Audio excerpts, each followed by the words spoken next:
Hello dear student, this is Sumit Arora, Assistant Professor, Guru Nanak College of Pharmacy. Welcome you all in this video, Pharmacognosy of CLO. Let's start with CLO. CLO belongs to the chemical class of volatile oil in which it belongs to the subclass called as sesquiterpenoids. CLO में जो खासियत यह है कि terpenoids या volatile oil को belong करता है जिसमें अलग अलग क्लास होती है, तो उसकी जो क्लास है सेस्क्यूटर्पिनॉइड उसको ये ड्रग बिलोंग करता है.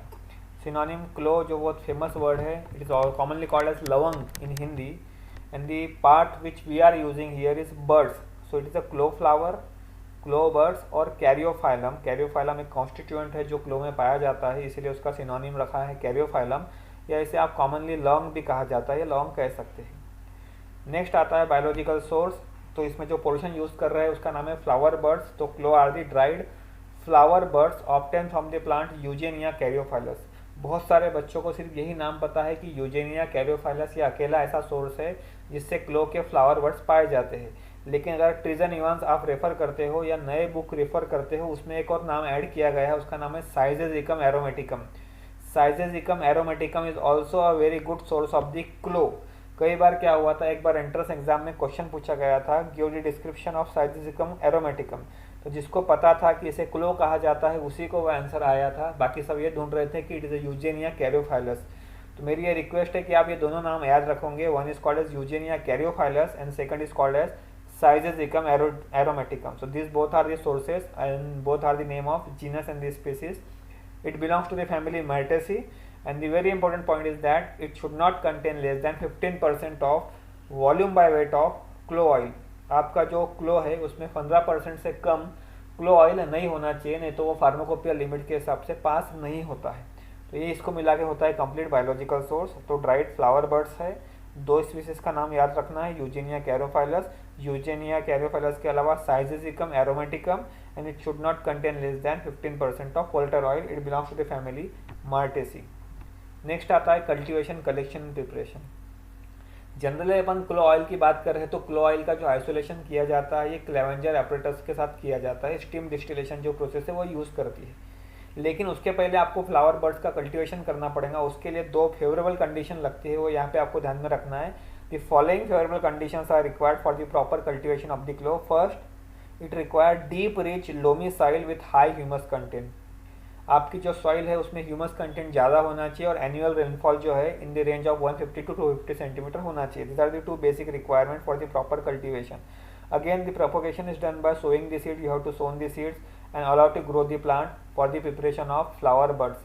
जनरली जो फ्लावर बर्ड्स को है इसको कलेक्ट करने के लिए कई जगह बीटिंग विथ बाम्बूज किया जाता है. बाम्बूज यूज़ करते हैं, उसके प्लांट को बीट किया जाता है ताकि जो फ्लावर बर्ड्स है या जो क्लो बर्ड्स है वो नीचे गिर जाए, उसको आप कलेक्ट कर सकते हैं. एक बार आपने फ्लावर बर्ड्स अच्छी तरीके से ग्रो कर लिए, कल्टीवेट कर लिए, उसके बाद में आप उसको लैब स्केल में स्टीम डिस्टिलेशन प्रोसेस से use Clevenger apparatus. Clevenger apparatus is the apparatus use for the distillation of oil. ये आपने प्रैक्टिकल में यूकेलिप्टस में किया होगा. तो क्लो बर्ड से आप क्लो ऑयल जो है उसको निकाल सकते हैं. The process is called as distillation. Same. तो यहाँ पे आप डिस्टिलेशन के प्रोसेस को एक्सप्लेन भी कर सकते हो other than the cultivation, collection and preparation. वो आता है portion preparation of clove oil by using Clevenger apparatus.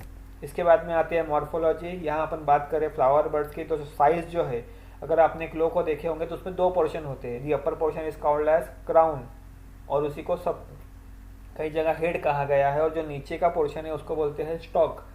तो ये जो क्लो है ये दो पोर्शन में बना हुआ रहता है. ऊपर के शेप को बोलेंगे आप क्लो, क्लो का कोरोना या क्लो का कोरोला बोलेंगे, या डोम शेप कोरोला कहा जाता है उसको, या उसको आप उसका हेड कहेंगे, और नीचे की जो डंडी है उसको आप बोलोगे स्टॉक. उसी को यहाँ पे हाइपंथियम कहा जाता है. तो ऊपर के जो पोर्शन है उसमें रहती है पासिंग थ्रू ओवरी बोलते हैं. तो दो सेक्शंस आप जनरली मॉर्फोलॉजी में लेते हैं. वन इज पासिंग थ्रू हाइपंथियम जिसको स्टॉक कहा जा रहा है, और एक हेड पासिंग थ्रू कोरोला जिसको आप डोम शेप कोरोला कहते हैं. ठीक है. यहाँ पे आप साइज की बात करते हैं तो लेंथ जो रहता है वो 10 to 17.5 mm लॉन्ग रहता है. विथ की अगर बात करते हैं तो 4 mm और 2 mm थिकनेस रहती है.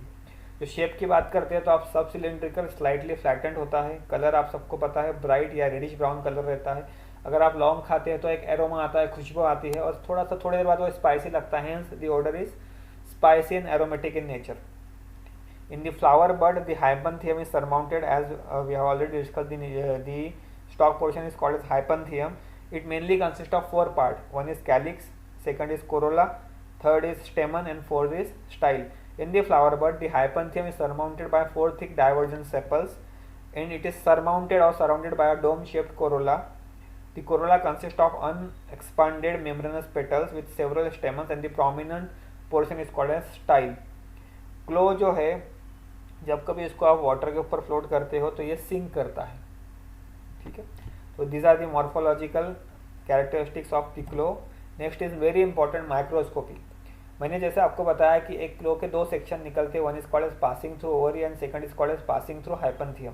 यहाँ जो अपन ने डिस्क्राइब किया है वो पासिंग थ्रू हाइपंथियम है, इसलिए यहाँ ये पासिंग थ्रू हाइपंथियम ले रहे हैं कि इसी में भी वो जो पोर्शन सारे जो आपको पासिंग थ्रू ओवरी दिखना है वो इसमें डिस्क्राइब हो चुके हैं, वो अपन देखेंगे. अगर अपन ऊपर से नीचे तक जा रहे हैं तो फर्स्ट अपन देख सकते हैं कि it shows the presence of single layer straight wall epidermal cells and the epidermis shows the presence of anomocytic stomata. तो यहाँ ये बात ध्यान में रखने लायक है कि जो एपिडर्मल सेल्स है वो सिंगल लेयर से बने हुए हैं, उनकी जो वॉल है वो स्ट्रेट है, वे भी नहीं है, और उस वॉल्स के अंदर में जो एपिडर्मल सेल्स है उसके अंदर में एक स्टोमेटा प्रेजेंट होता है जिसका नाम है अनोमोसाइटिक स्टोमेटा. यहाँ बात आपको मैं एक बार बता रहा हूँ कि अनोमोसाइटिक स्टोमेटा को ही रैनूनकुलेशियस स्टोमेटा भी कहा जाता है. उसके बाद में नीचे आते हैं अगर आप, तो ये जो पोर्शन दिख रहे हैं आपको ओवल शेप के जो सेल्स दिख रहे हैं, ये बहुत ज़्यादा इंपॉर्टेंट कैरेक्टरिस्टिक फीचर्स है. इसको इलिप्सॉइडल शेप ऑफ ऑयल ग्लैंड्स बोलते हैं, जो पूरे क्लो बर्ड्स के सेक्शन में आपको दिखेंगे. मतलब पासिंग थ्रू हाइपंथियम में भी यही दिखेंगे और पासिंग थ्रू ओवरी में भी यही दिखेंगे आपको. यहाँ मैंने आपको लिखा है कि रेडियली अरेंज पैरेन्काइमेटस सेल्स. ये जितने सेल्स है ये पैरेन्काइमा के सेल्स है, और ये पैरेन्काइमेटस सेल्स में एक ऑयल ग्लैंड्स रहते हैं जिसका नाम है सीजोलाइसिजिनस ऑयल ग्लैंड्स, और वो कौन से शेप के होते हैं, इलिप्सॉइडल शेप के होते हैं. ये entrance point of view question आया था एक बार, which shape of schizolysigenous oil glands are present in the section of clove. तो आपको वर्ड याद रखना है इलिप्सॉइडल शेप. ये कौन से रीजन में पाए जाते हैं, ये पैरेन्काइमेटस सेल्स में पाए जाते हैं जो रेडियली अरेंज होते हैं. उसके नीचे अगर आप देखोगे तो वस्कुलर बंडल है. वस्कुलर बंडल के अलग अलग टाइप होते हैं, open collateral, bicollateral, collateral, conjoint. इसमें आप याद रखोगे कि vascular bundles are of bicollateral type. 3 चीजें हो गई, एक स्ट्रेट वॉल सेल्स रहते हैं जिसमें अनोमोसाइटिक स्टोमेटा होता है, उसके नीचे पैरेन्काइमेटस सेल्स होते हैं, उसके अंदर कैरेक्टरिस्टिक फीचर्स होता है जो इलिप्सॉइडल shape of schizolysigenous oil glands होते हैं, followed by vascular bundle जिसका नेचर रहता है bicollateral type. Similarly, the pericyclic fibers are there which is lignified in nature. It is present near the vascular bundles. अगर आप पेरिसाइक्लिक फाइबर्स को देखना चाहते हैं तो आपको स्टेन करने के बाद में वो पिंक कलर दिखेंगे. उसके नीचे का जो पोर्शन दिख रहा है आपको, ये हॉलो स्पेस दिख रहा है. जनरली ये जो सेक्शन दिख रहा है, यही सेक्शन जो है ये पासिंग थ्रू ओवरी है. ओवरी के सेंट्रल सेक्शन में जो पोर्शन रहता है उसको बोलते हैं कॉलोमेला, और ये कॉलोमेला जो है ये cluster crystals of calcium oxalate crystal से भरा हुआ रहता है. हेंस यहाँ लिखा है मैंने columella rich in calcium oxalate crystals. एक यूनिक बात मैं आपको बता रहा हूँ, हर एक सेल में आपने सुने होंगे कि it contain parenchymatous cell, it contain sclerenchymatous cell. Clove की खासियत ये है कि इसके अंदर में जो पासिंग थ्रू ओवरी का सेक्शन है, इसमें सेंट्रल में कॉलोमेला रहता है, उसके आजू बाजू में जो सेल्स रहते हैं वो पैरेन्काइमेटस सेल्स रहते हैं, लेकिन उसके बीच में एयर स्पेसेस आ जाती है. इस पोर्शन को कहा जाता है parenchyma composed of air spaces, उसी को बोलते हैं एरेन्काइमा. तो aerenchyma is present in clove passing through ovary, और एरेन्काइमा जो है क्लो वर्ड्स में प्रेजेंट रहता है. जब कभी भी आप एरेन्काइमा वर्ड सुनते हो तो आपके दिमाग में अब क्लो का ध्यान में आना चाहिए कि क्लो में ऐसे पैरेन्काइमेटस सेल्स होते हैं जिसमें एयर स्पेसेस मौजूद रहती है.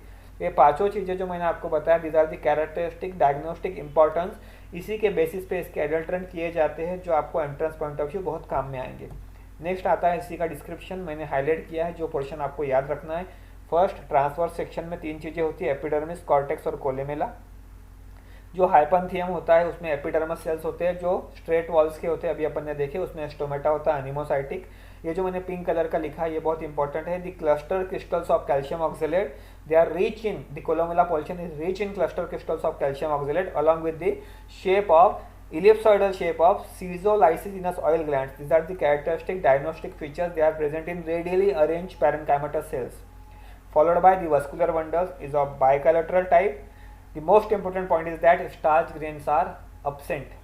इस कोलोमेला, इस टीएस के सेक्शन में जो कोलोमेला बोल रहा हूँ मैं, या क्लोबर्स बोल रहा हूँ, या ओवरी बोल रहा हूँ, या हाइपंथियम बोल रहा हूँ, सभी के सभी पोर्शन में स्टार्च ग्रेन्स जो है ये अब्सेंट होते हैं। ये एक पॉइंट यहाँ इसलिए ध्यान में रखना है, ये इसलिए हाईलाइट किया गया है कि इसके एडल्ट्रेंट में स्टार्च ग्रेन्स प्रेजेंट होते हैं। तो स्टार्च ग्रेन्स प्रेजेंट होता है तो आप समझ जाओगे it is not the original sample of the clovers. एक मैंने केमिकल टेस्ट यहीं पे डिस्क्राइब की गई है क्योंकि ये सेक्शन ऑफ हाइपनथियम की टेस्ट है। इसको आप केमिकल टेस्ट को अदर देन एक सेक्शन बना के केमिकल टेस्ट में भी लिख सकते हैं, लेकिन यहाँ इसलिए बताई गई है क्योंकि एज सच अगर आप देखोगे तो it shows the presence of cluster crystals of calcium oxalate. लेकिन जब कभी भी आप हाइपनथियम सेक्शन को माउंट करते हैं KOH के साथ या पोटेशियम हाइड्रोक्साइड के साथ में, तो आपके जो क्लस्टर क्रिस्टल्स है उसका शेप चेंज हो जाएगा कि needle shape crystals of calcium oxalate बन जाएंगे। It is because of the formation of potassium eugenate. तो ये पहली केमिकल टेस्ट आप याद रखोगे यहाँ पे। सेकंड केमिकल टेस्ट ये है, कुछ बुक में या वेब में आप देखोगे तो लिटरेचर में डिस्क्राइब किया गया है कि if the section of hypanthium is mounted with sodium hydroxide then also the needle shape crystals और rosette shape crystals may be seen because of the formation of sodium eugenate. तो जो salt बनते जा रहा है उसके जो शेप्स के क्रिस्टल बनते जाएंगे वहाँ आप इसको केमिकल टेस्ट में डिस्क्राइब कर सकते हैं। एक केमिकल टेस्ट ऐसी भी दिखाई गई है कि फिनोलिक KOH होता है इसमें, फिनोलिक OH होने की वजह से इसको अगर आप FeCl3 के साथ ट्रीट करते हैं तो आपको ब्लू कलर मिलेगा जो टैनिन की टेस्ट होती है। तो ये तीनों चीज़ आप केमिकल टेस्ट में इसको लिख सकते हैं। यहाँ इसके डिस्क्राइब की गई है क्योंकि ये TS से रिलेटेड है, इसको आप अलग सेक्शन में भी लिख सकते हैं। तो ये सारी माइक्रोस्कोपी में 5-6 चीज़ें जो है बहुत इंपॉर्टेंट है जो आपको एडल्ट्रेंट पहचानने में मदद करेंगी और कैरेक्टरिस्टिक डायग्नोस्टिक फीचर जो एंट्रेंस पॉइंट ऑफ व्यू बहुत काम के हैं। इस डिस्क्रिप्शन के बाद में आता है केमिकल कॉन्स्टिट्यूएंट। जनरली जो अपने क्लो है ये वोलेटाइल ऑयल कैटेगरी को बिलोंग करते हैं, तो it contain the volatile oil. इसमें 14 to 20% जो है वो वोलेटाइल ऑयल रहता है और गैलोटैनिक एसिड रहता है जो 10 से 13% के लिए होता है। तो जो वोलेटाइल ऑयल कंटेंट है 14 to 20%, ये नंबर, ये फिगर, जो अमाउंट, ये जो कैलकुलेशन है 14 to 20%, ये बहुत ज़्यादा इंपॉर्टेंट क्योंकि आगे जाके अगर देखेंगे अपन तो क्लो के जो एडल्ट्रेंट है उसमें ये परसेंटेज कम होता है। ठीक है, next is clove oil. Clove oil में वोलेटाइल ऑयल होता है लेकिन उसके जो मेजर केमिकल कॉन्स्टिट्यूएंट है उसको जाना जाता है यूजेनॉल के फॉर्म में। 84 to 95% जो ऑयल है उसमें यूजेनॉल प्रेजेंट रहता है। और ये सामने हम अपन ने देखे थे कि क्लो ऑयल का कंटेंट जो है वो 15% से कम नहीं होना चाहिए क्योंकि यूजेनॉल कंटेंट उसका कम हो जाएगा। Other than eugenol it contain eugenol acetate और दो सब्सटेंस जो बहुत काम के हैं, अल्फा और बीटा कैरियोफाइलिन। यह अल्फा और बीटा कैरियोफाइलिन जो है इसके नाम से ही उसका सिनोनिम में नाम आया था कैरियोफाइलम। ये भी जो है ये 5 से 8% रहता है। तो ये तीनों कॉन्स्टिट्यूएंट जो है बहुत मेजर इंपॉर्टेंट है जिसकी वजह से सारी फार्माकोलॉजिकल एक्शंस क्लो की होती है। Other than this volatile it also contain esters, ketones and alcohol. Other than volatile oil, some non-volatile components are also present. They are most important. They are triterpene, acid, and esters. Generally, they are the glycosides of aliphatic and monoterpenoid alcohols such as cetosterol and campesterols. They have also been reported. दो word ये आप याद रखोगे कि other than volatile oil, it also contains some non-volatile components. They are in the form of cetosterol and campesterol. They are aliphatic monoterpenoid alcohols in nature. एक मैंने blue line में sentence लिखा है जो आप देखोगे the sesquiterpene of clove has been cited and some of the literature it is reported that it is a potential anti-carcinogenic compounds। ये question आ सकता है कि वोलेटाइल ऑयल जो है वो उसमें से कौन सा पोर्शन क्लो का एंटी कार्सिनोनिक कंपाउंड जो है कैरेक्टरिस्टिक पजेस करता है। तो आपको याद रखना है this sesquiterpene portion of the clove molecule. Chemical test already अपन ने कवर की है इसलिए यहाँ नहीं लिखी गई है। यूजेस की बात करते हैं तो यूजेस का नाम सुनते पर क्लो का जो नाम आता है वो डेंटल एनाल्जेसिक आता है। अगर आपने डिप्लोमा किया है या आप डिप्लोमा कर रहे हैं तो आपको ये ध्यान में रहेगा कि कई बार ऐसा पूछते हैं कि name the drug which are having the dental analgesic property, तो आपको क्लो का नाम लिखना है। तो clove is well known remedy for the treatment of dental cavities. अगर आप कहीं टूथेक के लिए जाते हो तो वो भी आपको एक कॉटन में क्लो ऑयल लगा के आपके दांत के बाजू में रख देते हैं ताकि जो पेन है वो कम हो जाए। तो clove is a very good example of dental analgesic. Other than clove आप इसको कार्बोनेटिव करके यूज हो सकता है which expel the gases from the intestine. It is counter irritant in nature, it is stimulant, aromatic. Generally जितने मसाले या spices है वो आप सभी जो है उसको एरोमेटिक, स्टिमुलेंट, कार्बोनेटिव और फ्लेवरिंग एजेंट्स करके यूज करते हैं। Clove is a very good example of flavouring agents. So these are the main uses of the clo. The one most prominent and most important use is dental analgesic. इसके बाद में आते हैं adulterant. ये adulterant बहुत ज़्यादा काम के है आपके एंट्रेंस पॉइंट ऑफ व्यू और बहुत इंपॉर्टेंट है, हर एक पॉइंट इसका इंपॉर्टेंट है। 3 जो मेजर एडल्ट्रेंट होता है उसका नाम है ब्लाउन क्लो, क्लो स्टॉक और मदर फ्लो। सबसे ज़्यादा एडल्ट्रेंट के लिए जो यूज़ होता है वो है क्लो स्टॉक। पहले अपन ब्लाउन क्लो के बारे में बता दूँ। ब्लाउन क्लो यानी कि एक्सपांडेड फ्लावर विदाउट कोरोला। इसमें कोरोला ही नहीं रहेगा, जो अपन बात कर रहे हैं कोरोला की, जो हेड में रहता है क्लो के। तो ये हो गया आपका brown clove. Clove stalk, it is use to adulterate the powder clove. Clove stalk जो है ऑफन, क्लो स्टॉक जो है उसके समान ही दिखता है, तो उसको ऑफन मिक्स किया जाता है ओरिजिनल क्लो के साथ में। तो ये आपको आइडेंटिफाई कैसे करना है, उसके 4 या 5 पॉइंट है। First, the clove stalk contain only 5% of the oil, while our drug contain 14 to 20% of the oil. It is identified by the presence of lignified sclerides which are isodiametric in shape. अगर अपन ने देखे section देखे तो अपने पास में जो था pericyclic fibres थे जो स्क्लेरल बंडल के पास में थे वो लिग्निफाइड थे। स्क्लेरेनकाइमा का उल्लेख माइक्रोस्कोपी में नहीं आया था। यहाँ आपको ध्यान में रखना है कि आपके पास में जो स्क्लेरेनकाइमा सेल्स रहेंगे उसी को स्क्लेराइड कहा जाता है, ये लिग्निफाइड रहेंगे और वो आइसोडायमेट्रिक इन शेप रहेंगे। आइसोडायमेट्रिक, आइसो मतलब सिमिलर, डायमीटर मतलब length, breath, thickness.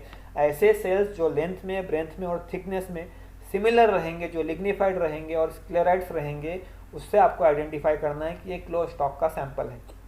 Third point जो आता है वो है prismatic shape of calcium oxalate crystals. As such अपन ने देखे कि columella contain the cluster crystals of calcium oxalate, उसको आपको आइडेंटिफाई करना है तो KOH के साथ रिएक्ट करना है। अगर वो नीडल शेप के हो जाते हैं तो वो needle shape crystals of potassium eugenate हो जाएंगे। थर्ड मैं यहाँ बता रहा हूँ जो आपका काम का है वो है क्लो स्टॉक। क्लो स्टॉक में एज सच प्रिज्मेटिक शेप के क्रिस्टल्स रहते हैं, इसमें क्लस्टर भी नहीं मिलेंगे और नीडल शेप भी नहीं मिलेंगे। तो ये भी आप थर्ड पॉइंट याद रख सकते हो। फोर्थ पॉइंट जो आता है वो authentic clove should not contain more than 5% of the stalk. अगर आपका ऑथेंटिक क्लो है तो उसमें आपका क्लो स्टॉक मिक्स है तो उसकी लिमिट जो है वो 5% से ज़्यादा नहीं होना चाहिए। क्वेश्चन पूछा था as per IP entrance exam में कि क्लो स्टॉक का जो परसेंटेज है वो कितना होना चाहिए, उसको कैसे आइडेंटिफाई किया जाता है, तो वो 5% से ज़्यादा नहीं होना चाहिए। नेक्स्ट, उसकी जो वॉल रहती है वो थिक रहती है। ये अपन ने देखे कि epidermis shows the presence of single layer straight walled cells. यहाँ पे जो वॉल रहेंगी वो थिक वॉल सेल्स रहेंगे। नेक्स्ट आता है मदर क्लो। मदर क्लो में स्टार्च ग्रेन्स प्रेजेंट होते हैं, यही एक इसके लिए यूनिक पॉइंट है। The starch grains in the clove is absent while its adulterant mother clove contain the starch grains. तो अब ये तीनों एडल्ट्रेंट देखने के बाद में आपको ध्यान में आया कि इसकी माइक्रोस्कोपी जो है कितनी ज़्यादा इंपॉर्टेंट है। नेक्स्ट, फर्दर रीडिंग के लिए आप मेरी बुक रेफर कर सकते हैं, pharmacognosy of medicinal plant by doctor Sumit Arora. Hope you enjoyed this video.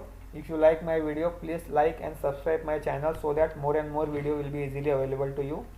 Thank you very much.